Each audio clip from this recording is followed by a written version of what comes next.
So I'm here with Aditi Singh and Tarun Bansal. They're going to tell us about Rajasthan. But first, I want to ask you the company that you're from. I'm from Arya Nivas Hospitality. This is a group of mid-range hotels and renovated bungalows or heritage mansions. We also do unique experiences like walking tours for Rajasthan. Our hotels are in Jaipur and they're pretty popular with tourists. And what about yourself? I'm from Rajasthan Tours. We are a 66-year-old tour operator in Rajasthan. We also have two hotels, Surya Haveli in Jaipur and Sonar Haveli in Jaisalmer. And we're collectively representing the Federation of Hospitality and Tourism here at the WTM. Our federation promotes Rajasthan along with the Rajasthan Tourism Department all over the world. And can you tell me a little bit about Rajasthan and what is so amazing about Rajasthan? I think the most amazing thing about Rajasthan is the colors. We have the pink city, the blue city, Jodhpur. We have the golden city, Jaisalmer, and then we have Udaipur, which is the Venice of India. The forts, palaces, history of the Rajput royal legacy, and the culinary journey. It is slightly higher levels of spice, but very exciting. And we are a land of fairs and festivals and song and dance. Now you've mentioned culinary, so I'm going to have to ask you, what is your favourite dish from Rajasthan? That's a very interesting question because there's many.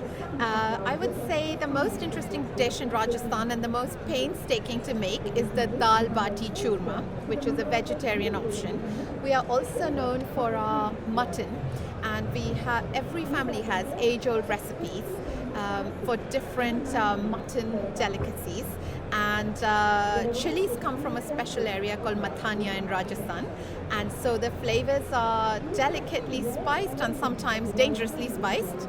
And we are also known for our desserts, and we have more than 100 varieties, and they are quite rich, but really, really delicious and worth coming to Rajasthan for. So it sounds like I'd have to do like a gym marathon before I visit Rajasthan. You might want to do it after. Now, Tarun, you said that you've got quite a few hotels, and tech is a big thing these days, making hotels more tech friendly, making that user friendly. Is there anything you're doing with your hotels that's sort of using tech? Tech is a tool, and of course you have to be conversant with the tools if you want to run your business better. But what makes Rajasthan hospitality special is we're conversant with tech, of course we're Indians, but what makes us special is the people behind it.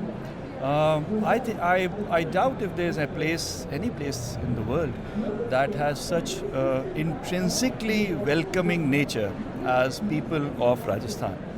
And that's what makes hospitality. You come to Rajasthan, about 90% of the heritage hotels in India are in Rajasthan.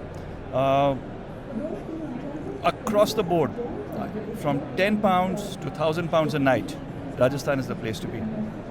And I can imagine that some of the hotels, the architecture and stuff is so different to anything you'd find anywhere else. It's not just the architecture. You see, the flavor that the hotel gives to you, the flavor that this hospitality gives to you, that in Rajasthan tends to be special. You check in, there are people in their traditional uniforms welcoming you to the hotel. You go to your room, there are courtyards, gardens, maybe peacocks fluttering around. The rooms are spacious, the rooms are well decorated. The decor in these heritage properties is very true to the land that they come from. You step out, go to the restaurants, the food that you eat. You step out in the evening into the garden and there'll be a folk entertainment program. All this is quite special and it's quite unique for somebody who hasn't been there. And with Rajasthan, is there a certain time that you would say would be best to visit Rajasthan? Well, people generally come in winters, but I would say monsoons is the best time. July to September, when you see, we don't get a lot of downpours, but the skies are lovely, grey, there's a cool breeze, and with a slight drizzle, I think that's the best time to come to Rajasthan. And are there any incentives at the moment that you're building towards tourism for Rajasthan? increasingly getting into responsible and sustainable tourism. We are trying to cut out plastics, clean up Rajasthan even more, and because we have a high footfall of tourists, we do close our forests. We are home to the majestic Royal Bengal tiger, but our forests close during monsoon time so the animals can rest and not be disturbed. So I would say that we are environmentally conscious. We are trying to plant more trees and also use less toxic products within the state. So slowly we're becoming more and more aware. Rajasthan is obviously the size of England, and so it's difficult to spread the word very quickly, so especially to the villages. So we are slowly getting into the responsible side to protect our environment and our animals. I was literally about to ask you that question. With tourism becoming bigger and more people visiting, how are you going to preserve the nature of Rajasthan? Is there anything else you want to add to that? See, it's always a challenge. And Rajasthan is a desert state, so water especially, it's a resource that we need to be very careful with. And when we are out to impress guests, yes, tourism can contribute a lot to the wastage. But see, it's supply and demand. If guests ask us that we want to go and stay in a more ecologically logical operation, that's what hotels will do.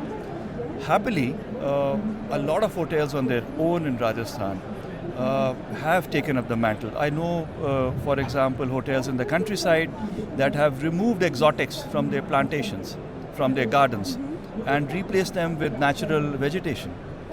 This sort of rewilding that went very popular about 15 years back, you see some fantastic examples of rewilding in Jaipur as well. There's a park called Kishan Bagh, 300 acres of rewilded pasture grasslands in Jaipur.